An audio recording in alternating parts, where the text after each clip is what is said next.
Halo bung-bung semua, sampailah kita pada bagian kedua amar putusan dari Hakim Mahkamah Militer Luar Biasa atau Mahmilub yang mengadili ex-Letnan Kolonel Untung.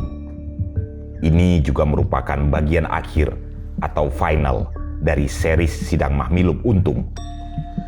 Testifiles mengucapkan terima kasih pada atensi bung-bung semua yang mengikuti pembacaan transkrip sidang ini dari awal hingga akhir.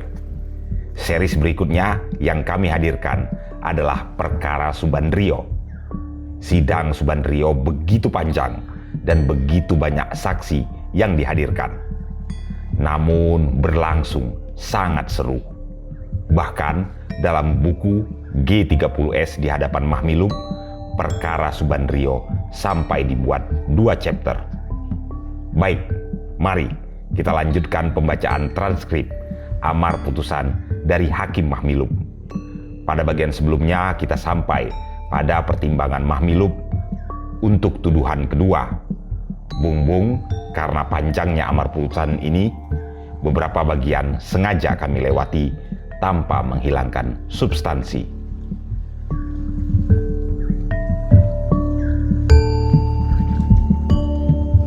Seperti biasa, sebelum kami lanjutkan, kami tegaskan Testifiles hanya menghadirkan dokumen, testimoni, dan hasil penelitian para peneliti dan lembaga. Kami tidak menghadirkan teori atau pendekatan apapun. Bung-bung juga silahkan menelaah versi-versi lainnya agar hasanah analisa makin kaya. Tentang tuduhan ketiga, menimbang bahwa mengenai tuduhan ini, Mahkamah akan mempertimbangkan terlebih dahulu apa yang dimaksudkan oleh auditor, karena dalam tuduhan tersebut telah dituduhkan 2 tindak pidana sekaligus, yaitu seperti yang diuraikan dan diancam dengan hukuman pasal 66 KUH-PT dan dalam pasal 110 KUH pidana. Bahwa auditor rupa-rupanya berpendapat tindak pidana pemufakatan jahat atau semen spanning dilakukan dalam kedudukannya atau kualitasnya sebagai anggota angkatan bersenjata. Sedangkan tindak pidana seperti yang dituduhkan dalam tuduhan pertama dan kedua, terdakwa tidak lagi anggota angkatan bersenjata, berhubung dengan surat keputusan Presiden Panglima Tinggi ABRI atau KOTI nomor 171/KOTI/1965 tanggal 4 Desember 1965, dalam mana terdakwa dipecat tidak dengan hormat yang berlaku surut sampai dengan tanggal 30 September 1965. Bahwa Mahkamah tak dapat mengikuti pendapat auditor dengan alasan-alasan yang akan diuraikan di bawah ini. Alasan A, bahwa secara material perbuatan-perbuatan yang dengan demikian dilakukan oleh terdakwa adalah dalam kualitasnya sebagai anggota angkatan bersenjata.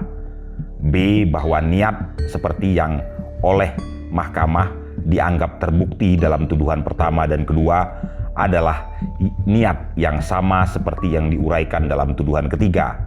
Bahkan niat tersebut timbul dan direncanakan pada rapat-rapat sebelum tanggal 30 September 1965. C, bahwa dengan demikian pada hakikatnya perbuatan material yang dilakukan oleh terdakwa menurut pendapat Mahkamah merupakan suatu perbuatan lanjutan seperti yang dimaksudkan oleh pasal 64 KUHP karena mempunyai satu niat yang sama yang bertentangan dengan hukum. D, bahwa oleh karena itu perbuatan material terdakwa tidak dapat dipisahkan dari arti seperti yang diuraikan di atas. E, keputusan Presiden yang memecat tidak dengan hormat terdakwa mulai dari tanggal 30 September 1965 tidak mempunyai akibat dalam lapangan pidana terhadap perbuatan-perbuatan terdakwa yang telah dilakukan, melainkan hanya mempunyai akibat dalam bidang administrasi kepegawaian. Bahwa oleh karena itu tuduhan ketiga harus dibaca secara alternatif. Bung-bung semua, kita lewati bagian pertimbangan tentang tuduhan ketiga ini langsung saja pada putusan hakim tentang pertimbangannya terhadap tuduhan ketiga. Menimbang bahwa berdasarkan hal-hal yang diakui terdakwa dan keterangan saksi Suyono atas sumpah di dalam persidangan, maka Mahkamah berpendapat telah terbukti secara sah dan meyakinkan bahwa terdakwa telah bersalah melakukan kejahatan yang dituduhkan padanya dalam tuduhan ketiga ini, yaitu bahwa terdakwa secara berturut-turut sejak bulan Agustus 1965 sampai dengan akhir bulan September 1965 bertempat di rumah-rumah ex-Kapten Wahyudi, Jalan Sindang Laya nomor 5, ex-Kolonel Latif, Jalan Cawang 1, Kapling 524, Jatinegara, Syam di Jalan Pramuka atau Jalan Buntu Rawasari. Kesemuanya di dalam lingkungan wilayah hukum Mahkamah Militer Luar Biasa bersama-sama dengan ex-Kolonel Latif, ex-Mayor Udara Suyono, yang kesemuanya waktu itu masih dalam dinas aktif Angkatan Bersenjata Republik Indonesia, dan dengan Syam dan Pono yang menurut keyakinan peserta rapat tersebut adalah utusan dari Ketua CCPKI DN Aidit khusus untuk gerakan 30 September, telah mengadakan pemufakatan jahat untuk melakukan pemberontakan dengan cara melawan dengan senjata terhadap kekuatan yang telah berdiri di negara Republik Indonesia dan untuk melakukan makar dengan niat menggulingkan pemerintah Republik Indonesia yang sah. Lalu tentang tuduhan keempat atau tuduhan primer golongan B, menimbang bahwa terdakwa pada pokoknya mengemukakan ia tidak mempunyai niat atau maksud untuk menggerakkan orang lain melakukan pembunuhan yang direncanakan terlebih dahulu atas diri para jenderal, melainkan hanya mempunyai maksud mengambil masing-masing jenderal untuk meminta pertanggungjawab mereka masing-masing. Menimbang bahwa sekalipun terdakwa tidak dengan nyata-nyata mengeluarkan kata-kata untuk melakukan pembunuhan yang direncanakan terlebih dahulu, namun Mahkamah berpendapat maksud atau niat untuk melakukan kejahatan tersebut dapat disimpulkan dari sifat, cara, dan keadaan pada waktu mana kejahatan itu dilakukan, yaitu sebagai berikut. 1. Pengakuan terdakwa sendiri yang antara lain mengatakan: A. Terdakwa telah memberi perintah pada ex-Let Tundul Arif supaya pasukan diatur baik-baik. Di samping itu oleh ex-Kolonel Latif diberikan briefing kepada pasukan Pasopati untuk melakukan tugas penyergapan terhadap para jenderal. B. Terdakwa telah memberikan konsinye kepada ex-Let Tundul Arif sebagai komandan Pasopati, ambil para jenderal, jangan sampai lolos. C. Mengenai pembunuhan yang terjadi atas diri para jenderal serta lain-lain korban adalah menjadi tanggung jawab terdakwa. Ternyata pula bahwa terdakwa mengirim surat permohonan maaf kepada Yang Mulia Menteri Panglima Angkatan Kepolisian karena gugurnya seorang anggota Korps Brimob Akri. 2. Keterangan para saksi Suyono, Ngadimo, Mukijan, Gatot Sukresno, Rashwat, dan Giyadi dari mana dapat disimpulkan dari cara dan keadaan sebagai berikut. A. 1. Penyelidikan terhadap sasaran penculikan yang telah ditentukan. A2. Laporan ex-Let Tundul Arif selaku Komandan Pasopati kepada terdakwa setelah berhasil membawa para jenderal. B1. Konsinye dari ex-Let Tundul Arif sebagai Komandan Pasopati agar penangkapan para jenderal dilakukan sebaik-baiknya, dan kalau ada yang melawan supaya dipaksa dan harus dibawa hidup atau mati ke basis Lubang Buaya. B2. Fakta atau hal dibawanya 3 orang jenderal, yaitu Jenderal Ahmad Yani, Jenderal MT Haryono, dan Jenderal Panjaitan dalam keadaan tidak bernyawa lagi ke basis Lubang Buaya. C1. Perintah ex-Kolonel Latif kepada saksi Suyono, Komandan Basis Lubang Buaya, yang diteruskan pada Gatot Sukresno agar sisa jenderal yang masih hidup diselesaikan dan dibereskan dalam arti dibunuh. C2. Perintah dari saksi Gatot Sukresno untuk melaksanakan perintah dari saksi Suyono itu kepada ex Serma Udara Marsudi.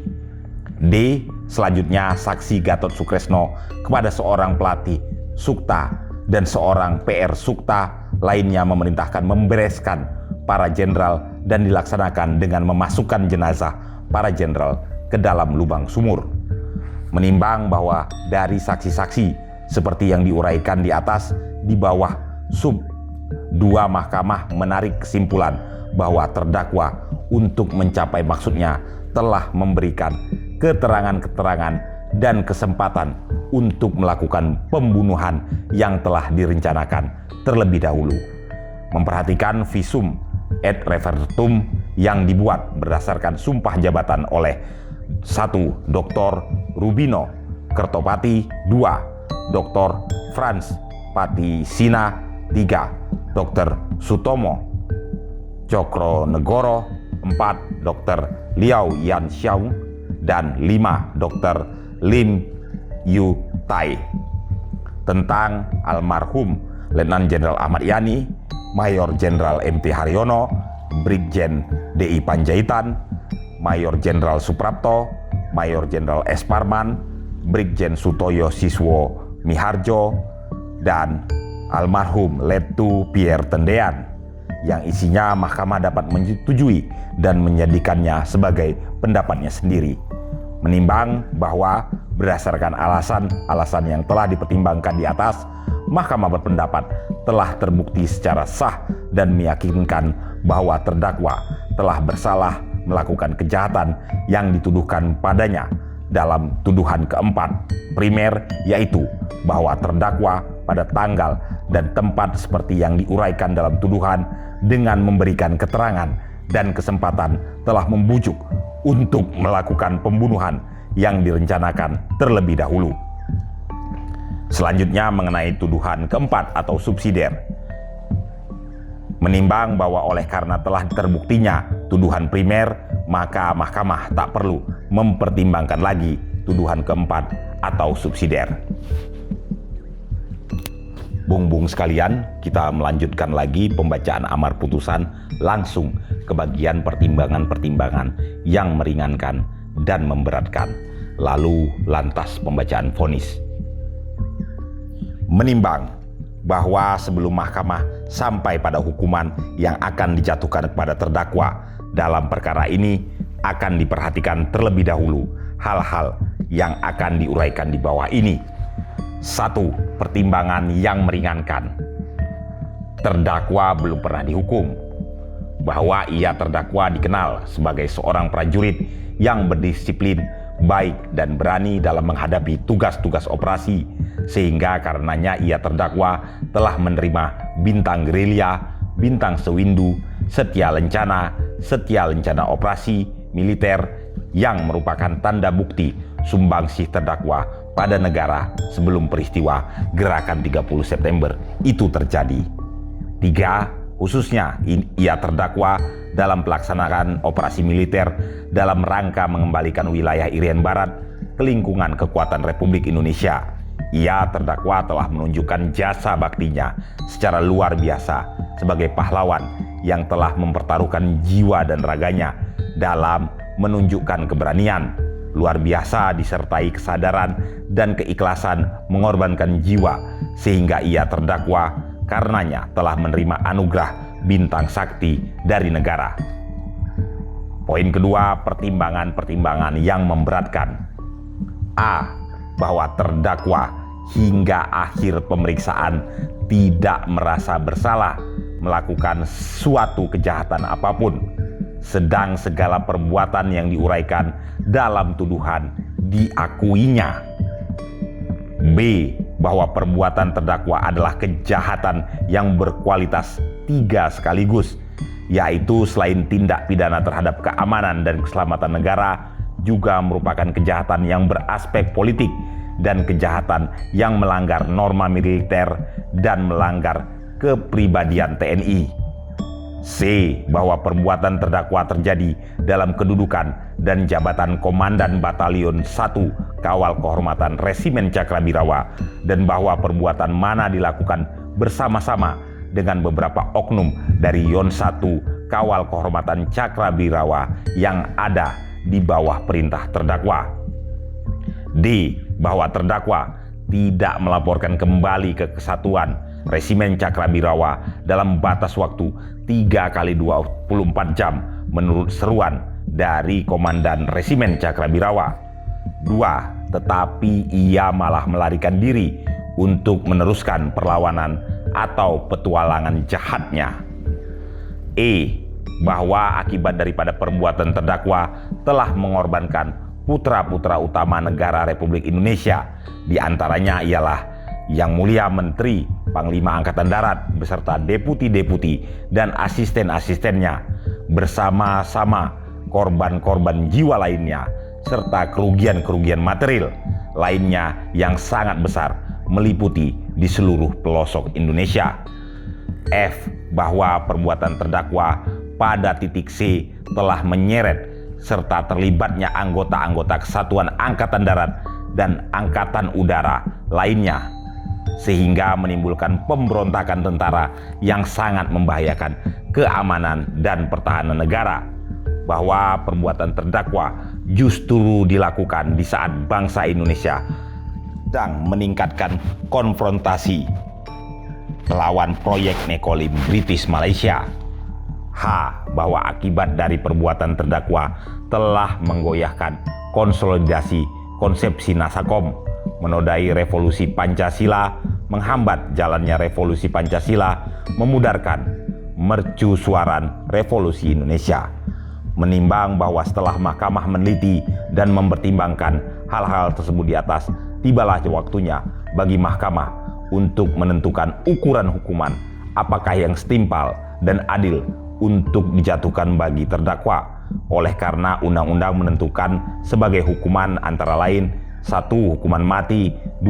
Hukuman penjara seumur hidup, 3. Hukuman penjara selama 20 tahun.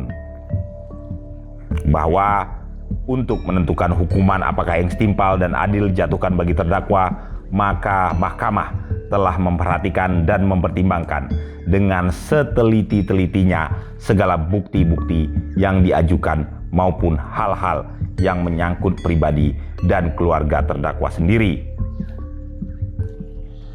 Bahwa mahkamah di samping mempertimbangkan peri kemanusiaan seperti tersebut di atas, berpendapat bahwa yang paling menentukan mengenai berat ringannya hukuman yang akan dijatuhkan kepadanya adalah perbuatan terdakwa sendiri yang dengan petualangan G30S telah mengenyampingkan hukum dan disiplin, dan bahwa ia terdakwa yang merupakan sebagian dari tentara telah melanggar sendi-sendi negara dan tentara untuk memaksakan kehendaknya kepada atasan dan pemerintah, sehingga dengan perbuatannya itu akan terbukalah tradisi yang tidak memungkinkan setiap atasan dan pemerintah di masa-masa yang akan datang untuk tetap memelihara dan menegakkan hukum dan sendi-sendi negara, mengingat pada perintah harian Panglima Tinggi pada tanggal 25 Desember 1956, menimbang bahwa biaya dalam perkara ini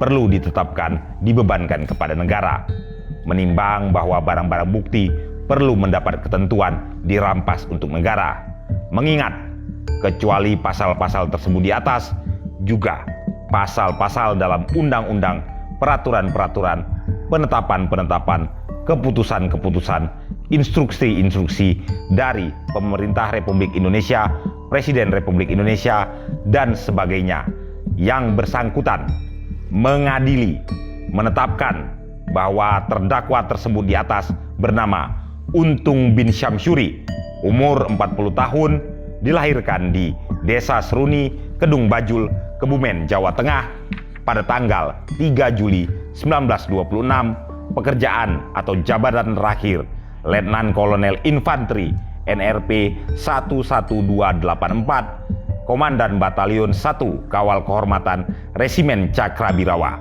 agama Islam, tempat tinggal Jalan Cidurian 9, Jakarta, bersalah melakukan kejahatan-kejahatan. 1. Makar dengan niat untuk menggulingkan pemerintahan Republik Indonesia yang sah. 2. Pemberontakan dengan mengangkat senjata terhadap kekuatan pemerintah yang sudah berdiri di Indonesia. 3. Pemufakatan jahat untuk melakukan makar dengan niat untuk menggulingkan pemerintah Republik Indonesia yang sah dan untuk melakukan pemberontakan dengan cara melawan atau menyerang dengan senjata kepada kekuasaan yang telah berdiri di negara Republik Indonesia. 4. Dengan sengaja menggerakkan orang lain melakukan pembunuhan yang direncanakan dengan jalan memberikan keterangan-keterangan dan memberikan kesempatan serta ikhtiar. Menghukum terdakwa karena kejahatan-kejahatannya itu dengan hukuman mati.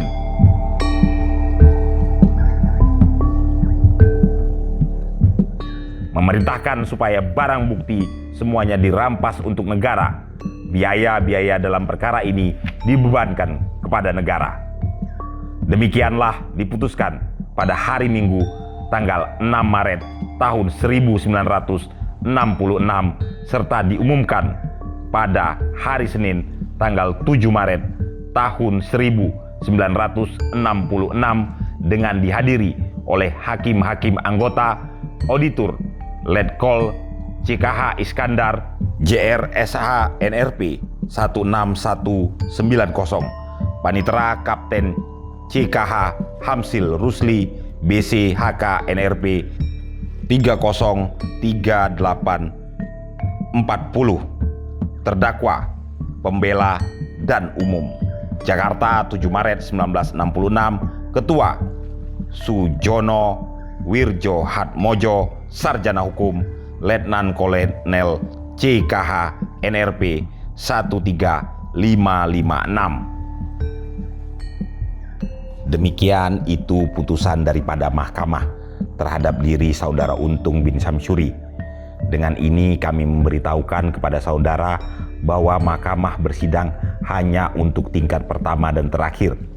Oleh karena itu, supaya hukum yang terbuka bagi saudara Untung hanyalah kesempatan untuk memohon grasi kepada Paduka Yang Mulia Presiden, maka mahkamah ingin menanyakan kepada terhukum, apakah akan menggunakan kesempatan memohon grasi kepada Paduka Yang Mulia Presiden ataukah akan berpikir-pikir lebih dulu? Kalau akan berpikir-pikir dahulu, saudara hanya diberikan waktu untuk selama 2 minggu, tegasnya 14 hari.